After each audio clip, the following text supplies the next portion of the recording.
That's not bad to get distracted every once in a while. All I'm saying is distract is a different word than rest. That's true. Or relax. But it doesn't preclude you from resting some other time. Sometimes you need to break the cycle of thinking about this problem with maybe this distractions to get to the rest. I mean, you said it yourself. You spent a half hour, 45 minutes, so it's not a mic drop. It's not a mic drop. It's a scroll drop. Keep going. 45 minutes. Why am I defending gaming right now? I know. This is very confusing. I can't believe this is happening.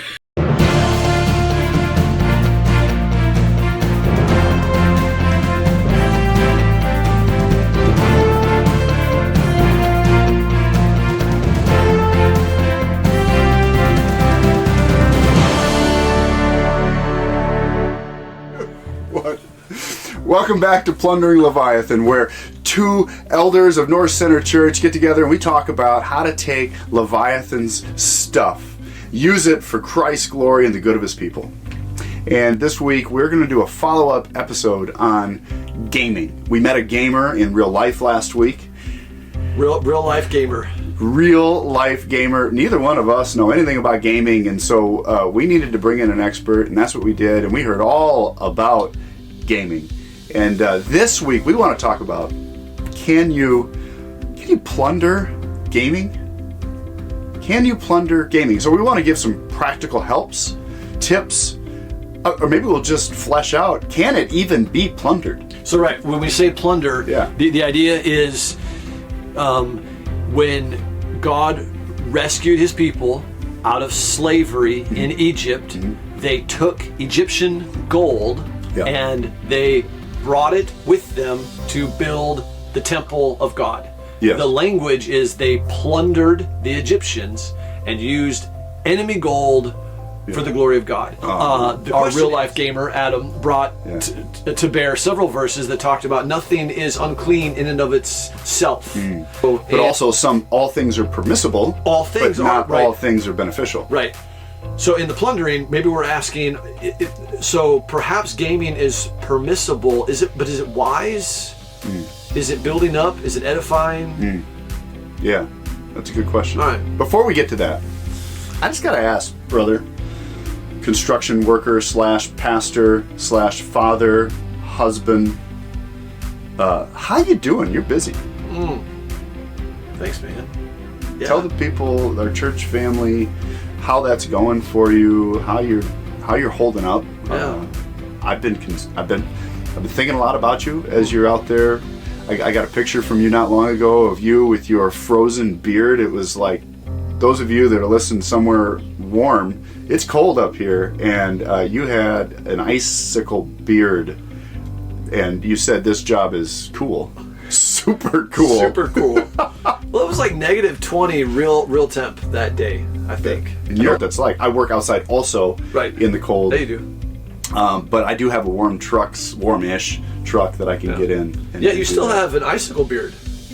Yeah, those are gray hairs. Oh, those are just gray. Those are... Stop it. Oh. You're going to get gray. I can't wait. Lord willing, you'll get a beard of gray. My wife said that I need to actually shave it because it just makes me look older. No, it makes you look wiser. She's wrong. You're wrong. She said, no, she said gray hair makes you look wiser. Gray beard just makes you look old. And she said, I can't pull off, with this gray in the beard, I can't pull off. Just dye the whole thing gray. You're 10 years younger than, you look 10 years younger than you. Dye the whole thing gray. I'm not going to do it. All right. That's fake. I respect that. Not going to do fake. Own it. Yep. No. But I don't have an icicle beard, right? I just have gray beard. But I mean, so physically, how you doing? But honestly, like, brother, how you holding up? Emotionally. Look, you lead a church. You're the lead pastor here. You're in charge of bulk of the preaching, the logistical issues, financial issues, shepherding issues. Obviously, I mean, the care of your flock and your people, and you're also working full time during the week, man. Just like how you holding up? Thanks. The Lord has been kind. I work with a couple of Christian guys and a bunch of unbelievers, so there's opportunity for evangelism and discipleship and mentorship. Yeah. And God has already been kind in opening up doors there. That's good. It's freed up some finances for our church to potentially pursue some other exciting things. So I appreciate the question. Yeah.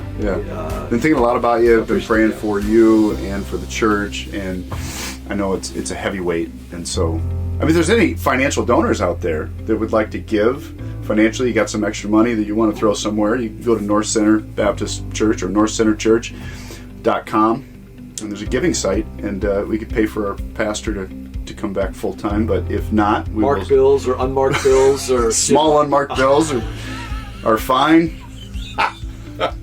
Caesar's coins, Egypt's gold, whatever, man. But good. All right. Well, no, we're praying for you, and we're pulling for you, and I appreciate that, Steve. Yeah, and we trust God is faithful, and that He's got a plan, sovereign design for this season of life, and that it's going to turn out for our good and for His glory, regardless. Yep. Well, plundering gaming. That's the question. I don't know, because I'm not a gamer, but what I hear from gamers is that they are just really able, and what I see, I guess, is that they're really able to just take your attention and keep it for a long time. Yeah. I mean, hours and hours and days and months and years. And there's always a new game or a new update to the game with new worlds and new things and new skins for your characters and all of this. And so, man, I've seen young men, particularly, that get into gaming, and it is all-consuming, where they could easily spend 12 hours a day. Oh, yeah. Gaming. You're sedentary, sitting in a chair, not getting exercise, not feeding your spirit, your soul. Your soul, man. And yet you are, but what are you feeding your soul with? And right? evil. And you talked about that in your sermon today. Like, what are you taking in? If you're taking in darkness, it should, it's dangerous, right? Well, now watching a movie is one level of that. But then immersing yourself into a game where you're operating the character, and I mean you're going deeper into the darkness. If this is a dark game, right? Is this plunderable? Yeah. I was thinking about the fact that I don't know a casual gamer. I don't know that really exists because of the addictive element. When I say video game, gamer, I mean video gamer. Everybody that I know who is a video gamer spends hours and hours and hours playing games. And we got that out of Adam's. We did, yeah. Adam's mouth last week. Yeah. He said he spent 4 hours the day before. Granted, it was a weekend. Granted, it was some family time because he does it with his family, right? Like, but he wouldn't be defending himself right now. He's arguing that's okay. Yes, right. Because he's edifying himself. He's learning critical thinking skills and how these things go together and work, and then essentially the inferences, these critical thinking skills that you're developing, and all of this is going to help. I don't know. Real world application somewhere. Yeah. Right. Yep. Which I don't doubt. Like that does help if you can work on your critical thinking skills. Sure. And then, but the question then is, is the juice worth the squeeze? Right. It's good. I like it. I had to think about it. Right. So how much squeezing? It's a lot of squeezing to do. Right. I don't know how. I would love to get some information. I mean, we saw 2.5 hours a day is what the average gamer spends, something like that. But I don't think, if that's a self-reporting number, I just don't think that's accurate. It's probably more than that. Based on what I've seen with my own eyes and heard, it's way more than that. Yeah, but even then, if you think about 2.5 hours a day, so you're spending a third of your day-ish sleeping. You're spending another third of your day-ish either at school or at work. So when you say 2.5 hours, when you think of the available time that you have to do anything else, there's not a tremendous amount of free time in a day. Yeah, that's right. True. And so 2.5 hours of a limited amount of free time is still an astronomical amount of time. Sure. No, that's a good point. So let's go with that. I mean, if it's 2.5 hours, right, is the squeezing of 2.5 hours to develop your critical thinking skills and that whatnot worth the juice that comes from that? Right. Or do you even have time to use the juice that comes from that long of a squeeze? Right. Yeah. to further the analogy. Yeah. I don't know. I think the analogy has gone as far as it can go.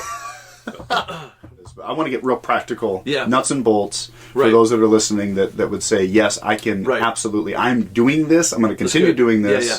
So what are some parameters? So I went to a Christian college. It's like $40,000 a year to go to this college, and they're spending every waking moment playing video games, right? And it's because it's more than just a game. You get sucked into it and immersed into it, and it there's this. I mean, whatever the dopamine thing is, it takes over. So I didn't know any casual gamers when I was in college. Not one. You either that was all you did, or you didn't play. There were no we'll play sometimes, because I just think the gaming industry, the video games in particular, they lend themselves to addiction. And so fast forward, your phone has a million games on it, right? And I don't know. my phone does not have a million. My phone has no games on it. But go ahead. Correct. Mine does not either. I'm saying your phone has the capacity okay. to have a million Okay. games. All right. So there's this good one clarification. Game, it's like a little farming game. So there's also like a Candy Crush something or other. Oh, I know about that one. Okay, so I got into that for maybe a minute, but then there's there's a game called Farming Things, and you gotta move strawberries around to create lines that make lines disappear to get the carrot or something, right? All right. Look. And no idea what you're talking about right now, but okay. No, so when you beat that level, your little character moves to a different part of the map, and a new thing opens up, right? And you have more strawberries that you're trying to move around or whatever to get carrots or something, right? The kind of games that pastors get addicted to. Look, and I realized one time, I was like, how far because I was on level 50 something, and I'm like, when does this end, to your point? And I can scroll up to see the map, and it never ends. No. And so it can't end. What I did, then you'd stop playing the game. I realized one night, I go to bed and I do this stupid thing on my phone for, I don't know, half an hour, 45 minutes. I've never. Well, you're confessing now. Yeah. Only a half hour, 45 minutes. Well, yeah, I mean, because again, I get up early, so I don't have. I'm tired when I go to bed. Well, eventually you do the math, and I've spent days of time trying to match strawberries. Yeah. You're like, look, I only, so I did YOLO, but in reverse. Yeah. You only live once, and I'm going to stand before the God that created me and show him my strawberry matching progress. Right. Yeah. What a wasted life. But we watch movies. We watch, Wheel of Fortune is something that we've done in our family. As a habit, there's a half hour a day of Wheel of Fortune. Okay. I mean, that's rest, relaxation. Is it? Can be. Is it rest? Well, Wheel of Fortune, you're working on words, and it could be edifying in that way that you're, there's games like Sudoku where you're working on numbers and developing skills in that way. So would you call that rest? When you're learning new skills? Maybe relaxation. You're taking your mind off of something that was already focused on. Maybe work. Maybe, some other problem that you're trying to solve, and you're like, I got to stop thinking about that problem, so I'm going to do something else to distract myself, whether it be the strawberry patch. But you can't focus all your time. That's not a mic drop. Distract yourself. That's not bad to get distracted every once in a while. All I'm saying is distract is a different word than rest. That's true. Or relax. But it doesn't preclude you from resting some other time. Sometimes you need to break the cycle of thinking about this problem with maybe this distractions to get to the rest. You said it yourself. You spent a half hour, 45 minutes, so it's not a mic drop. It's not a mic drop. It's a scroll drop. Keep going. 45 minutes. Why am I defending gaming right now? I know. This is very confusing. I can't believe this is happening. But I think there's a place. How am I the nuance bro all of a sudden in this podcast? Yeah, I don't know. This is insane. But I think Twilight Zone. Adam's not here to defend himself. I feel the urge to defend this poor guy. There's a place maybe for relaxing in that way, or distraction from a problem to get to relaxation or rest. Would you agree perhaps in that? Yeah, so I'm not pushing back against a distraction necessarily at all, or movies, or again, so Liz and I, we've spent lots of time in our married life together going through different shows. So, I'd be utterly hypocritical to say, hey, you can't watch shows with your family. We don't want to be so dogmatic about what we should be doing here in this world, that it's work all the time or rest all the time, and there's nothing in between. Yeah. If you're not building the kingdom, helping to build God's kingdom, right? He builds his kingdom, but we join him in the work. Yeah. If we're not doing that actively, then we're not doing the duty that God put us on this earth to do. You're not saying that. Yeah, not at all. I think you can easily make an argument from Scripture for recreating, which is the idea of play. Mm-hmm. I want to net this thing out. I want to say, like, your strawberry, what was it? A strawberry patch? I don't remember what it's called. Some farming. Was your character like a rabbit or something? Was it a farmer? What was it? I don't know if you had a character. Like, you're just a thing? You're just a thing. It was the dumbest. Okay. Is that an example of something that you think is plunderable? I mean, was that... Because you were bringing it up as an example of something that you felt like you wasted an amazing amount of time on. So you felt it was wasted time, not plundered time. Oh, correct. No, there was zero plundering that took place. It wasn't relaxing. It was just distracting. So here's the thing. Like in construction, for example, if I'm gonna rest my battery can only last so long and then it's dead. Okay, so you have like for your power tools, your power drill, tools. your whatever. You got a battery, so in your battery powers your tool, and eventually that battery is going to die. So what I do every evening is I come home and I take my batteries out, and if I just set them on a counter, now they're not doing anything. They're being still. They're resting, but they're going to be just as dead in the morning if I don't plug them into the source of power and energy and life. So I've got to take this, and it's got to be still, but it's got to be still as it's plugged into that which gives it life. And so it's more than just distracting your mind. It's more than just not doing something. The idea of like rest is so the way that I define rest is the ceasing of laborious productivity. This stopping from laboring to be productive, but it's more than just that. It's also then, if the rest is going to be truly what God designed, it's giving you energy and life and power for the tomorrow, then it's got to be plugged in to what is going to feed it life, and games don't do that. Yeah. So is there a place for it? Yeah, but I'm not going to put it in the category, I'm not going to put it in my rest bucket. Okay. I'm going to put it in a distraction bucket because it is not restful in the way that God, when you're talking about the language of rest in the Bible, games are not going to fit in there. Social media is not going to fit in there. Netflix doesn't fit in there. Those things are in the distraction bucket, which entertainment, or even relaxation to a degree. You can relax and watch a movie. Yeah, you can. But it's not rest. It's not rest. It's not recharging your mind. So I guess for me again, and it's now. Whenever you say for me, it's a personal experience story, right? So I'm not saying thus says the Lord in His Word. I'm saying for me, I have never been able to play a video game, and that's different from. So I'm an avid supporter of board games, table games, because now you're face to face with other people. Oh, you're face to face. You're in community. You're in conversation. You're in relationship. It's different than you can play a video game with somebody, but you're not face to face. Right. The relational element is very, very different.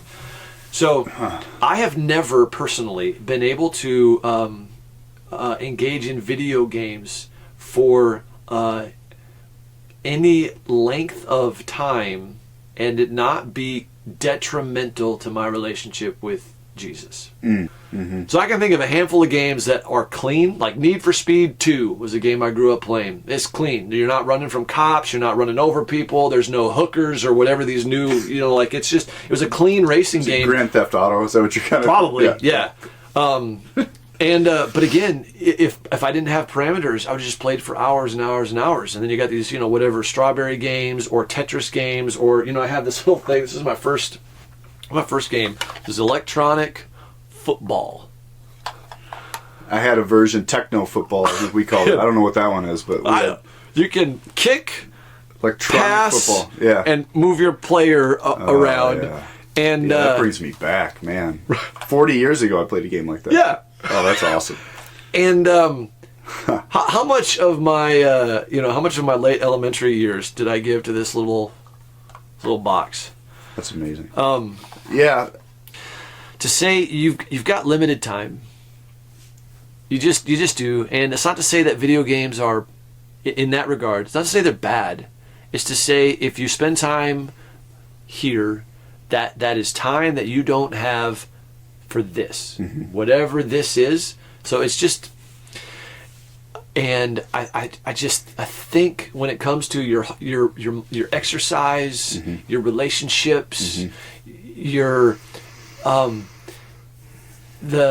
your ability to just look at clouds and stars and be captivated, and spend time on a walk. Like the more time you spend here, the less time you have over here. And if you start spending time here, it's really hard to stop.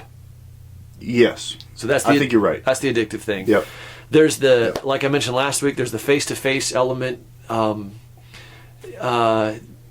is so healthy, and if at all possible, very hard to come by in video games. There's the tendency toward darkness. That's not to say that all games are dark, but just because it's not dark doesn't mean it's good. A waste of time is a waste of time. I mean, was my game of matching strawberries bad? Well, no, but that doesn't... What a low bar to say, well, at least that game's not dark. No, but it still took 100 hours of my life away. I mean, I don't know, maybe not that many, but maybe. So there's... So there's the type of game you play that would...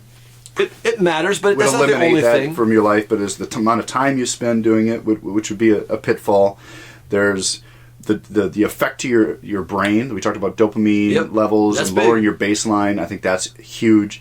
There's so many more pitfalls. I mean, that's what I keep hearing. There's a lot more ditches than there are perhaps lanes that we can drive through with a clear conscience.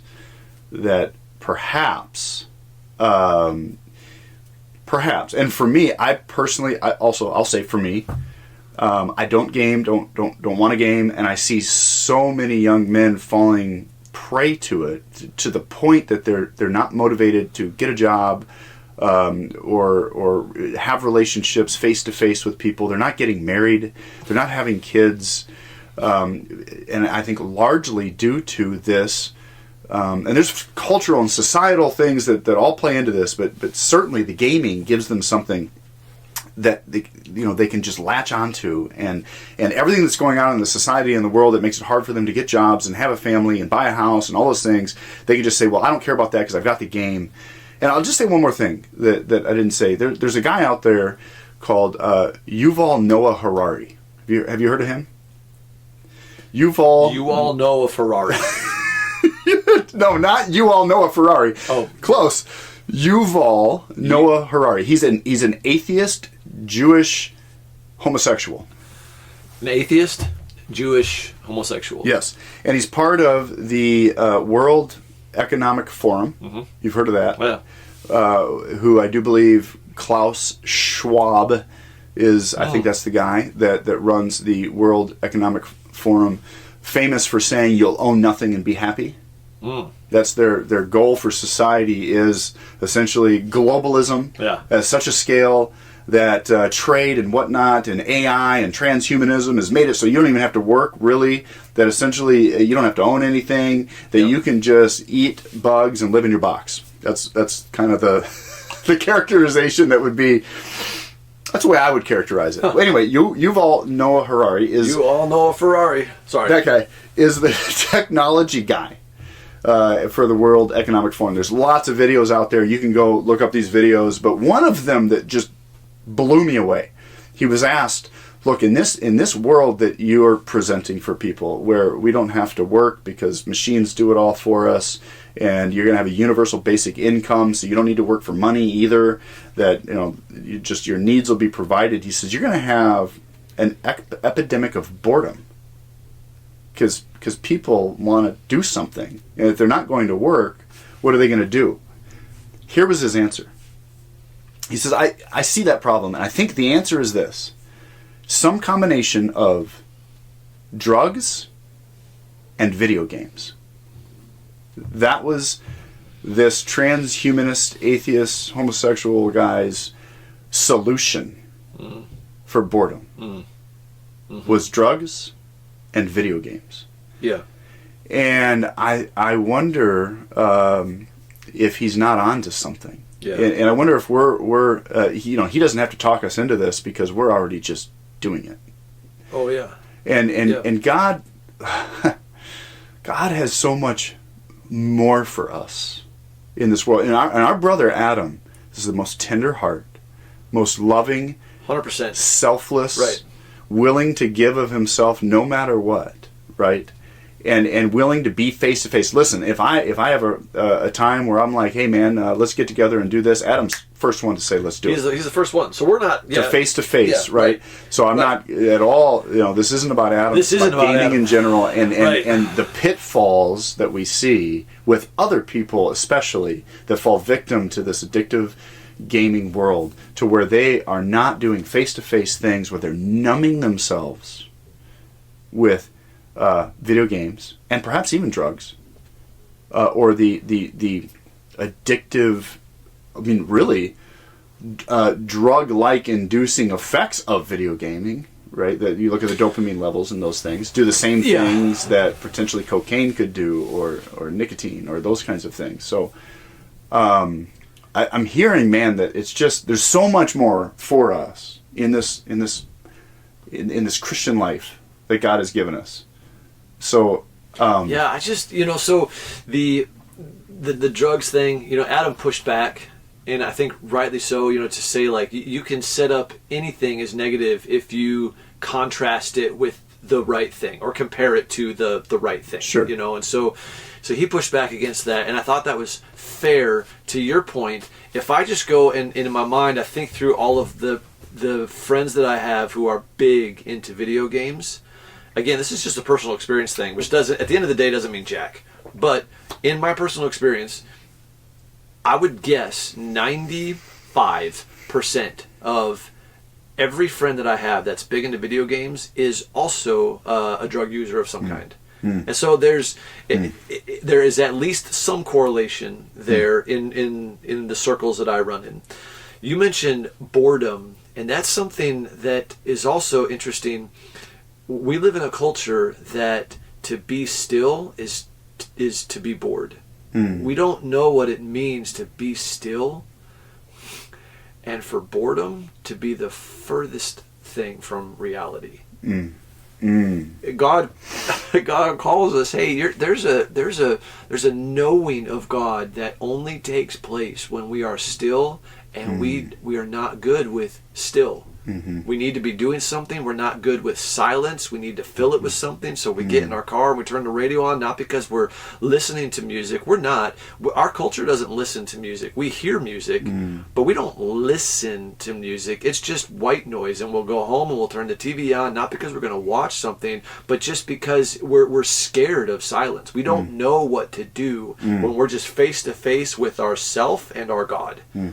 And I think video games really plays a role in that, where it's filling space with something other than our relationship with, people, getting to know ourselves, but then, most importantly, our God.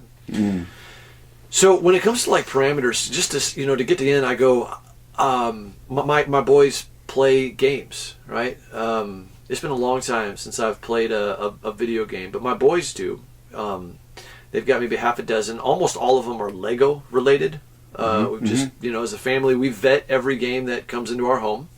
So as parents, just to say, if you don't know what kind of games your kids are playing, you can bet the bank that they're playing dark games. So this is on parents to know what is on your kids' cell phone. This is not an easy task, and we can talk about that more. But what are your kids listening to? What kind of games are they playing? So it is. Parents need to at least fight to be aware. So we know what games our boys are playing, and I'm as far as a concept goes, I'm okay with the games that they have. There's when they blow up something, Lego pieces explode. Okay. So they do have games where they're shooting at things, but they're shooting at a Lego spaceship, and the Lego spaceship explodes into Lego, pieces. Yeah, they're not searing their consciences by seeing blood splatter. Well, and brain splatter again, and all those things. I would say I hope not. Maybe I'll come back and listen to this video 5 years from now and go, wow, was it a gateway? Was it a gateway? We're blowing up Legos, a gateway for blowing up brains. Yep. So I admit that's a real possibility. Here's I think one of Adam's best points last week was we live in a culture that where our young men are gaming, and as a dad, you can either give a hard no and let them deal with that when they get out of the house on their own, or you can help guide them while they're still under your roof. And so I think that's a good point. So one of the things that we're trying to do is allow our boys to play games. That's how they interact with their friends a lot also. But to do it in a way where we are talking through why we play the games we play, why we don't play the games that we don't play, how, within parameters, you can spend time distracting yourself, recreating with a video game, and not be consumed by it, hoping to create patterns of living, muscle memory, to where if they've grown up in a house where they're playing games that aren't, I don't think, destructive to their soul, and they've learned how to play for half an hour on a Friday and then shut it off and go do something else. Maybe by God's grace, when they're out of the house, the dark games maybe won't have the lure that they might have otherwise had, because they've experienced the dopamine hits on other games that aren't, and they've had a history of playing for half an hour and then that's it. And a lot of conversations with their dad along the way. I'm not arguing for that. I'm saying that's the way we're doing it in our home right now. And maybe that's catering to the world. Maybe that's cowering to the young men in my home, their desire to play games and not wanting to be a wet blanket dad. Maybe there's wisdom in that. But that say, how do we do it? The same way that I was raised. We have parameters. We allow games that aren't destructive to your soul. We have hard parameters. They don't play every day, and they don't play for hours when they do play. And we know we like I say, we know what they play. And you're active in filling the time too with family time, with the family worship, with family games, with family dinners. Yeah. And so you're doing other things. Right. It's not like you're just saying turn the game off and then that's it. Go play outside or something. Sure. Or go whatever. You're actually filling the time also with something good, something better, something edifying. Yeah. Something that brings the family together. Right. Face to face. And then drawing them up into God and then out to each other. What about for adults? Like, is this something as a man at 40 years old? Because we have a lot of now, at 30, something and 40 something year old men who still do a large amount of gaming. I mean, is this? Oh yeah. Right. Is this something that we should just say, look, man, analyze your gaming habits? Like, what are you playing? Is it edifying to your soul, or is it destructive? How much time are you playing this game? Should you even be playing? I don't know. As an adult, right? Like, I mean, some people would say, look, adult men with families, whatever, they just shouldn't play video games. Some people say that. I'm not saying that, but I know some people say that. I don't know. That's a really tough. It's a tough question. I'm putting you on the spot a little bit, but should the guys that are out there that are spending, a couple hours a day doing this, maybe take a time of fasting from it to analyze their, the quality of their life and their relationship with their family and with their God. I think that's. I would start there. I think that is so wise. And you exhorted our brother last week. I think this can be from anything, right? But to say, I want to really evaluate this well, and so I'm going to fast from this thing, whatever it is, for this period of time. So I would say yes to that.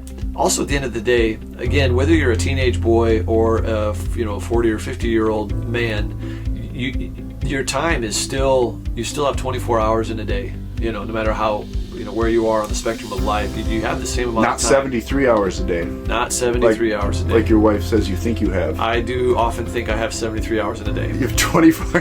24 hours. 24 hours in a day. Yep. And so to take stock and go, okay, is this how I want to invest my time? Some people might answer yes. And look, if you do, at least you've evaluated. You've evaluated, I have one life. Here's my relationships. Here's my hobbies. Here's my responsibilities. Here's my opportunities.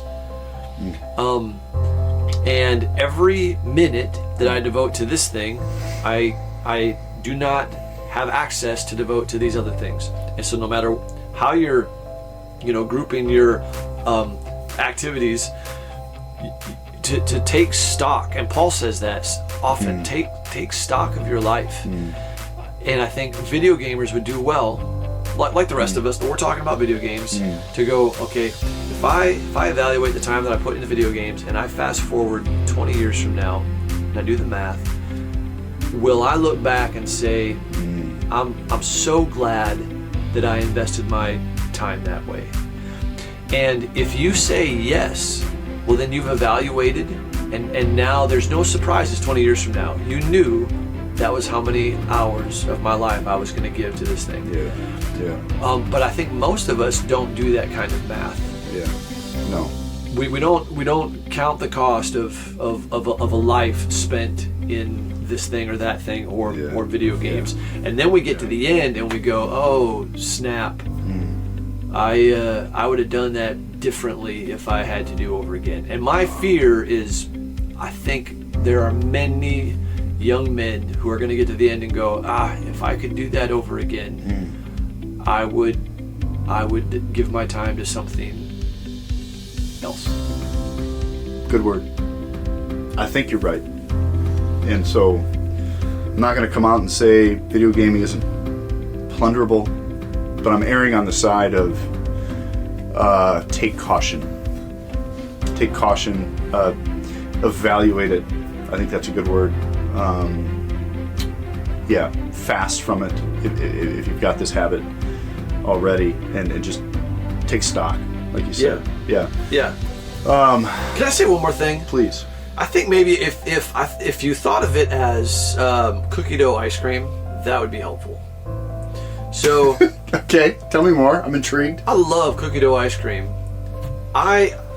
It is not going to be wise for me to have a diet of it. Okay. But as a treat on occasion, to go to Dairy Queen and get I used to get the super extra giant Fat Boy large, and I mean, like, it just, then I move my way down. Now I get the mini, and it still feels like a lot. Yeah.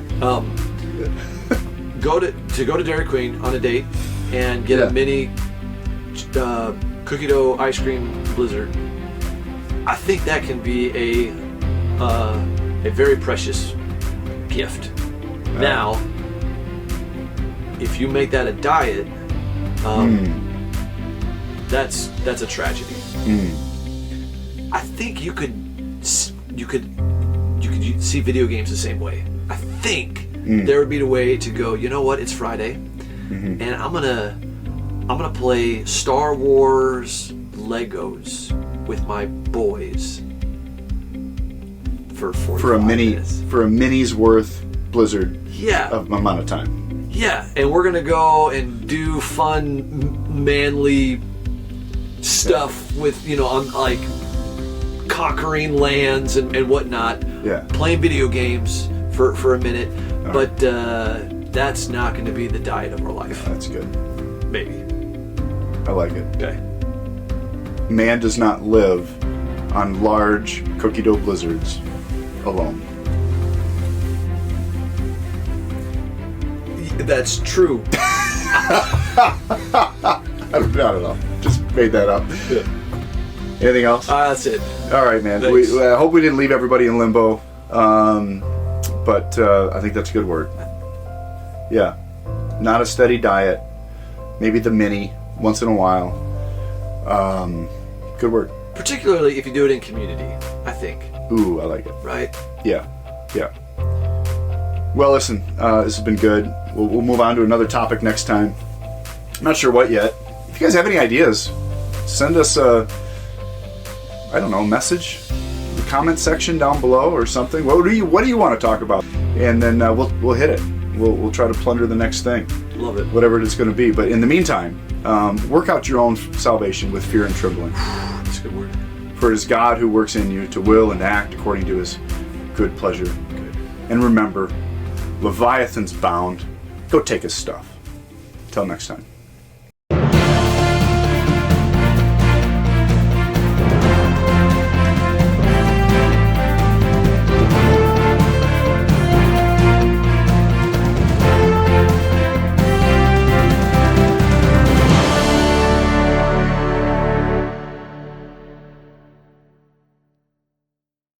I don't like cookie dough ice cream. I like Elvis Blizzards. You ever had an Elvis Blizzard? No. Oh, man. Take it from a guy who worked at a Dairy Queen for a while. There's probably no better Blizzard than an Elvis Blizzard. That's right. Right? Okay, so here's what it's the vanilla ice cream that goes into every Blizzard. Some people put chocolate ice cream in it. It's soft serve. It's not ice cream. It's soft serve. It's vanilla soft serve. It's Oreo. All right, I'm tracking. Okay. Some banana sliced up. Oh, no, you lost me. And peanut butter. Oreo, peanut butter, sauce, and banana. It's phenomenal. Because that's what Elvis had a sandwich that he would make or something. It was peanut butter, banana, and He also died. some kind of chocolate. It didn't kill him. That didn't kill him. There's something else that killed him. I don't know what it was, but I heard he overdosed on massive something. drugs. That's probably what it was. He didn't overdose on Elvis Blizzards. They named the Blizzard after him. He never had an Elvis Blizzard. They named it after him because it was similar to whatever else he ate. He was probably holding that in his hand when they found him. You're going to put this in the outtakes again. That's why I'm hitting this camera. I'm done.